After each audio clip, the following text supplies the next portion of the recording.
TDP జాతీయ ప్రధాన కార్యదర్శి నారా లోకేష్ శంఖారావం యాత్ర రెండో రోజున ఉమ్మడి శ్రీకాకుళం జిల్లాలో కొనసాగనుంది. నిన్న తొలి రోజు శంఖారావం యాత్ర సందర్భంగా శ్రీకాకుళం జిల్లా ఇచ్చాపురం, టెక్కలి, పలాసలో ఏర్పాటు చేసిన సభల్లో లోకేష్ పాల్గొన్నారు. ఇక ఇవాళ నర్సన్నపేట, శ్రీకాకుళం, ఆముదాల వలస నియోజకవర్గాల్లో శంఖారావం యాత్ర కొనసాగించనున్నారు.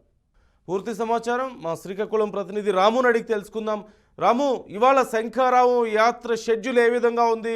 లోకేష్ ఎక్కడెక్కడ మాట్లాడబోతున్నారు? ఏ అంశాలు అడ్రస్ చేసే అవకాశం ఉంది? థ్యాంక్స్ నందు. నిన్న ఏదైతే నారా లోకేష్ శంఖారావం ఇచ్చాపురంలో మొదలైందో విజయవంతం అయిందని చెప్పుకోవచ్చు. అయితే ఇచ్చాపురంలో ప్రారంభమైన ఈ శంఖారావం బహిరంగ సభలు అనేవి ఇచ్చాపురం, పలాస, టెక్కలి నియోజకవర్గాల్లో నిన్నటైతే సాగింది. అయితే భారీ ఎత్తున క్రియాశీలక కార్యకర్తలు ఈ సమావేశాలకి రావడం జరిగింది. సుమారు 5 నుంచి 10,000 మంది వరకు ఈ సభలకైతే హాజరయ్యారు. ముఖ్యంగా చెప్పుకుంటే ఏదైతే టీడీపీ అధినాయకత్వం ఉందో ఈ సభలు అనేవి లిమిటెడ్ గా పెట్టాలని ఆలోచనతో ఒక 5,000 మందికి సరిపడా చైర్స్ కానీ, టెంటర్స్ కానీ వేయడం అయితే జరిగింది. అయితే ముఖ్యంగా చూసుకుంటే ఉత్తరాంధ్ర ఎడుకుబాటితనం, చిలకాపొలం ఎడుకుబాటితనం కోసం ప్రస్తావించారు.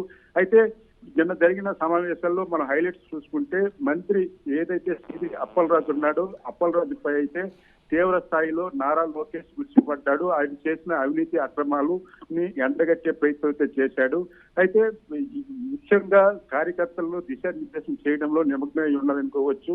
కార్యకర్తల్ని స్వయంగా కలిసి రాబోయేది తెలుగుదేశం ప్రభుత్వమే, ప్రభుత్వం వచ్చిన తర్వాత మీ కష్టాలన్నీ తీరుతావి, పార్టీ కోసం ఈ 3 నెలలు కూడా కష్టపడండి అని చెప్పడం జరిగింది.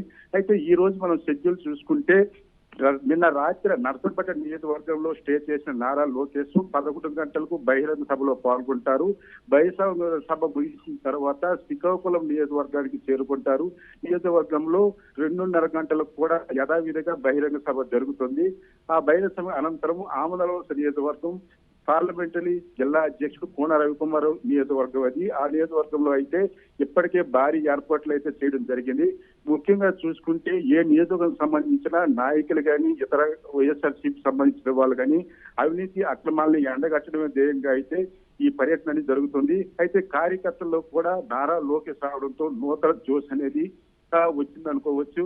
ఏదైనప్పటికీ కూడా ఇప్పటికే నారా లోకేష్ నిన్న ఏదైతే శంఖారావం ప్రారంభించారో దీనికి సంబంధించి ఇప్పటికే జిల్లాకు సంబంధించిన ముఖ్య నాయకులైతే ఎదురుదాడైతే దిగుతున్నారు.